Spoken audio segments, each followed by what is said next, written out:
Hello, everyone. I can't see. Joey, can you see people coming in, joining the webinar? Yep. Okay, I can't see that stuff, so I'm just going to participant list talk.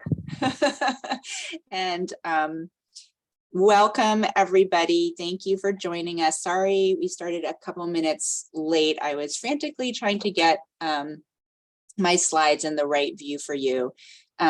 So we are doing this in a webinar style, which means I can't see you and you can't see each other. So please feel free to use the chat function to put your name and your organization or where you're coming from today, so we can see who's there and you can chat with each other. I am Laura Lee. I'm the Director of Grant Making at the Maine Community Foundation. And with me today is Joey Lendaro, who is our Program Associate. So I am going to just do a brief presentation on the Maine Charity Grant Program, and then we'll have time afterwards to answer any of your questions. If you have a really easy, quick question and you put it in the chat, Joey can try to answer that during my presentation. If for some reason he can't, just use the raise hand function, and then at the end of my presentation we'll just go in order down those raised hands, and we will unmute you so that you can speak and just ask your question, and you don't need to write it out. And we are recording this, and we will put it up on our website, so you'll certainly have access to the recording later. And for anybody who might not be able to be here today. So I'll go ahead and get us going to the next slide. I just want to give you a sort of just very brief overview of the Maine Community Foundation for those of you who might not be as familiar with us. Our mission is to work with donors and other partners to improve the quality of life for all Maine people. And we are constantly working to build philanthropic resources across the state. And so that's why those top two numbers have plus signs after them, because it's constantly changing. So we have over 2,100 funds and growing. Our assets also, though, given the stock market, may be going up and down all the time. So that's changing. These numbers are from last year's grants. So competitive, we have 21 competitive grant programs. And so $4.1 million went out through those grants last year. We also have scholarships across the state that people can apply to. And here, for sort of scale sake, is our donor grants. We have people who have donor advised funds, their family or individuals who make grants, some of them to proposals that come in through our competitive grant programs, but most of them are simply giving to the organizations that they would like to support. So total grants that went out last year was over $57 million. And let's see, so today the Maine Charity Grant Program is one of those 21 grant programs. So let me move to that slide. So last year for the Maine Charity Grant Program, we actually had a really unusual year.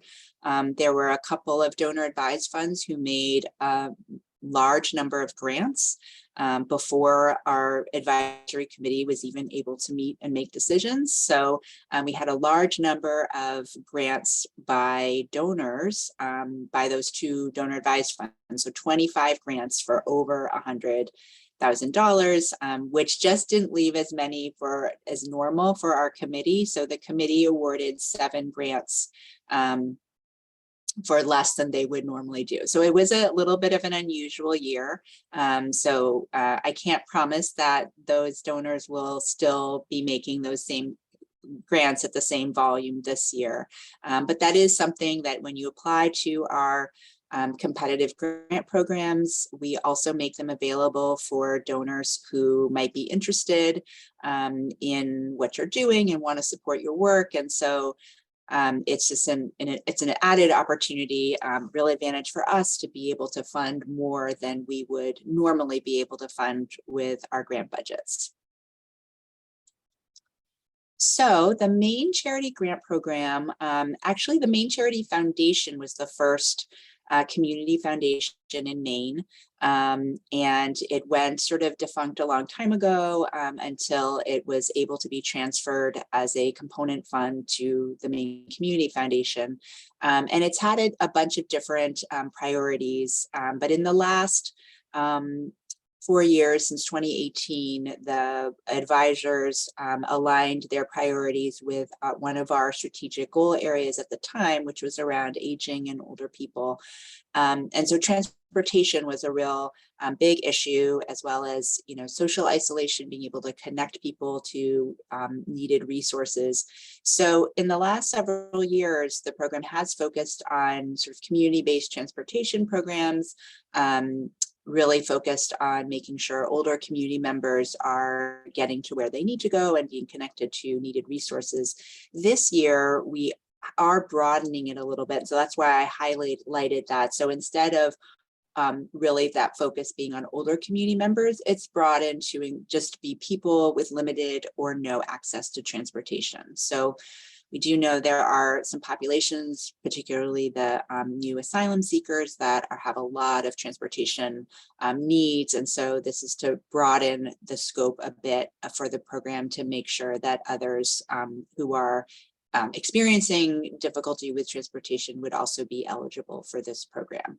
The other thing, I think maybe it was last year that we also added in those delivery services. So because of the pandemic, I know a lot of community-based transportation programs were shifting and providing delivery of, medications and groceries, things like that, instead of bringing people to the grocery store. So that's also included. As we know, those are changes that a lot of programs are making. In terms of priorities that the advisors are looking at, as I mentioned, they really do prioritize those programs that are using volunteers and that are, really have community partners, are based in their communities. Also, provide a little bit more than just the ride. So of course the ride is important, but because I think the original intent was really trying to make sure people were not being as isolated and making sure they were socially connected, as well as connected to critical resources. That is something that can be helpful.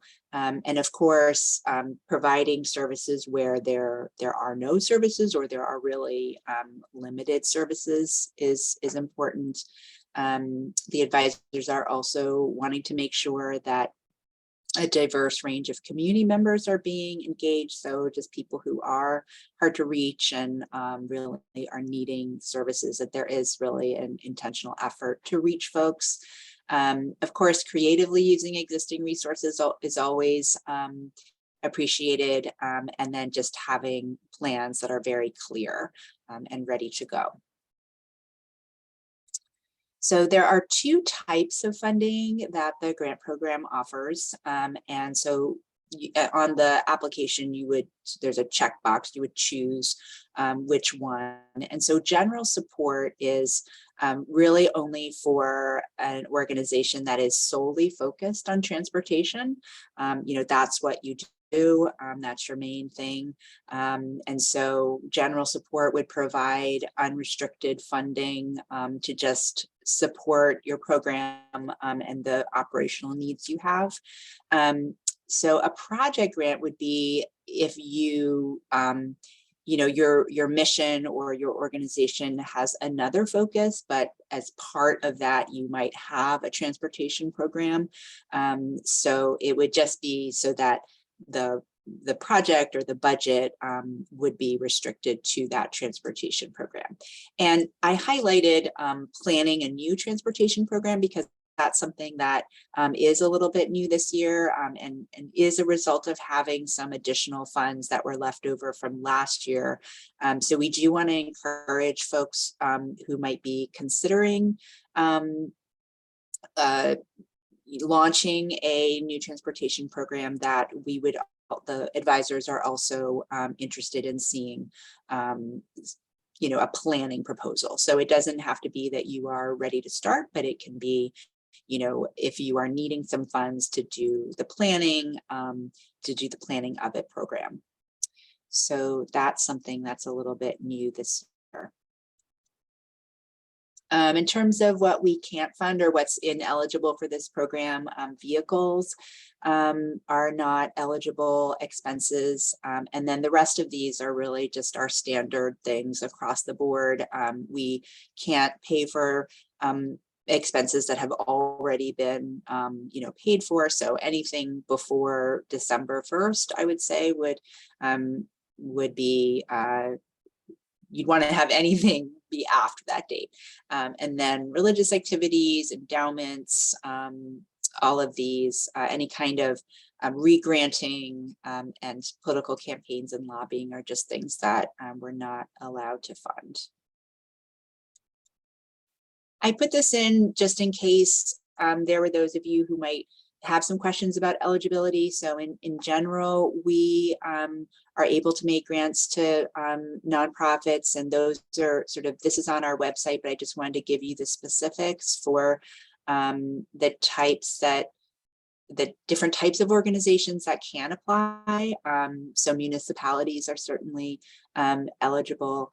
And if you are, don't have a nonprofit status, we also accept fiscal sponsors who are one of these entities who you have a relationship with, and you could have them accept the monies for your organization. So there's more information on fiscal sponsorship in our on our website, and I'd be happy to talk separately or give you that information if you need it.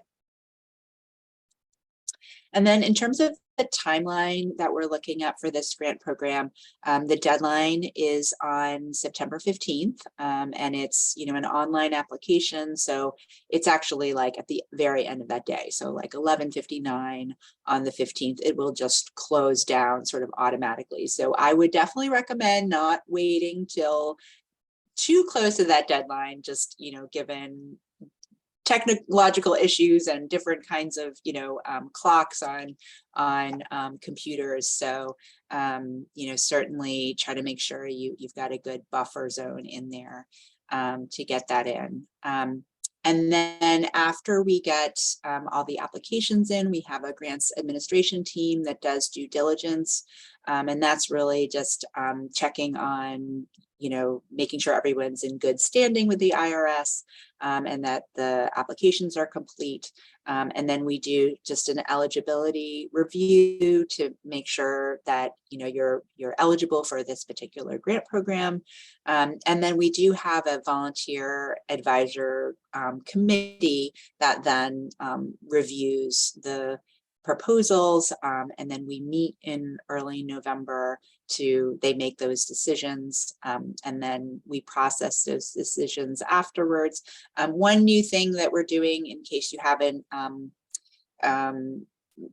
that's new this year for our grant programs, is that we are sending out notifications through our online system. So that will be an email that comes to you from the email address is grantproposals@mainecf.org.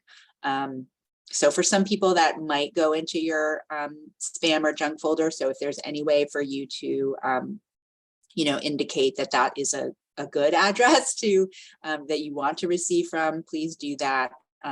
So it will be, we won't be sending out decline letters. It will just be that email notification. And if there is an award, then we'll send a hard letter award with the check in the mail. So the email is kind of a heads up to you, so you can know to look out for that in regular mail. So that's the timeline, and hopefully those should go out before Thanksgiving. And then in terms of the online application, let's see, you would just go to this is a picture of our homepage, and on the top there you'll see that yellow apply button. So that's where you want to click to access our grant system. And then once you click on that, you will come to this page and you would click on that Maine CF grant application one. And that will take you here. So on the top right where I've circled, if you have been in our system before and have an email and password, then you would want to click on login. And if for some reason you've forgotten your password, there's a link that says forgot your password and you can go ahead and reset it. If this is the first time that you've been submitting an application to us, you'll want to click on register and create an account. And you can create an account using your name and email address or using one of your social media accounts. And then in the middle of that page there where I circled click here, there are step-by-step instructions with screenshots, very clear for giving you a sense of how to start a new grant application. And just so you know, you can save your work and come back later. It's very user-friendly. You can also add collaborators. So if you're working on the application with other people, they can go in and read or edit it as well. And so that's really great. There are some word count limits, so it's better to do the work in the system and be able to see that and sort of have it ready rather than doing all the work on a Word document and then putting it in and finding out that it's not fitting or something like that. So that would be my advice to you there. So that is really all I've got for going over just the basics of the Maine Charity grant program. And I am happy to answer any questions. Let's see, I see one on here on the Q&A. I see 2 distinct programs in 2 different regions in Maine that fit these priorities. Can we split the funding request, or is it better to ask for funding for one program only? Triona, you might need to talk to me. I think we might need to unmute you. Hi, it's Trina. Hi, Trina. So do you mean you have 2 distinct programs? Your organization? I can't hear you. Is she unmuted?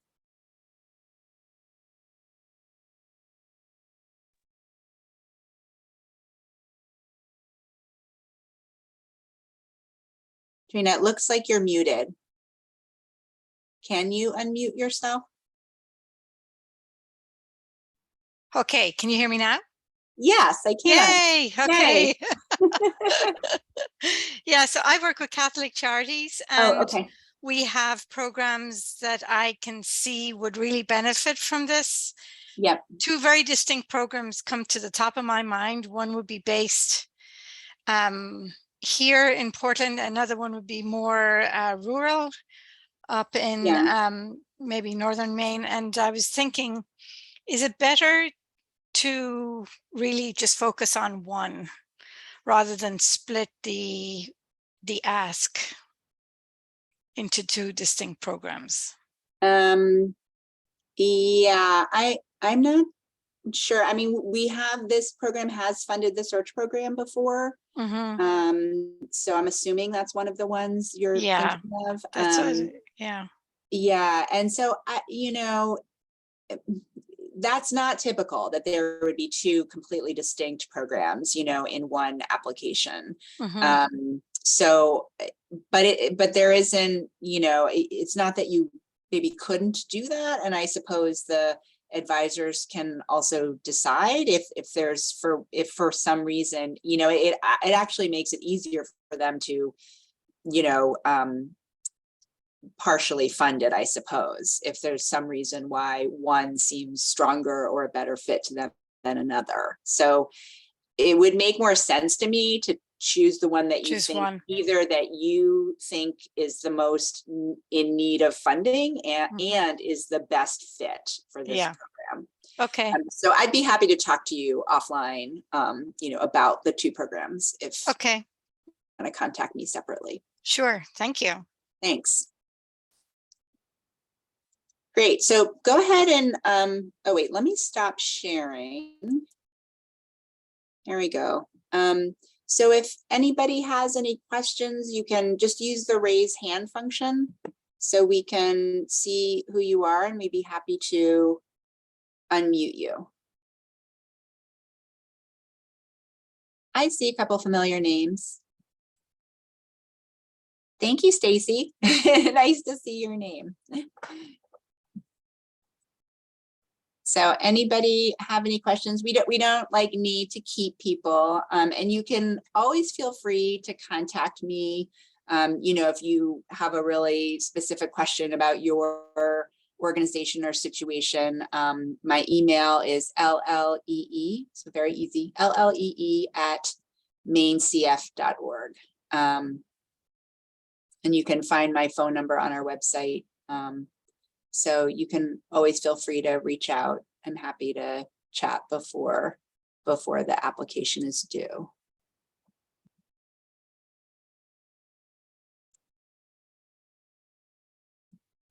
Okay, well, maybe we were just so clear that there are no questions. Okay, bye, Stacy. All right, well, thanks everybody. We will have this recorded and on our website, and thanks for joining us, and have a great rest of your day. Bye.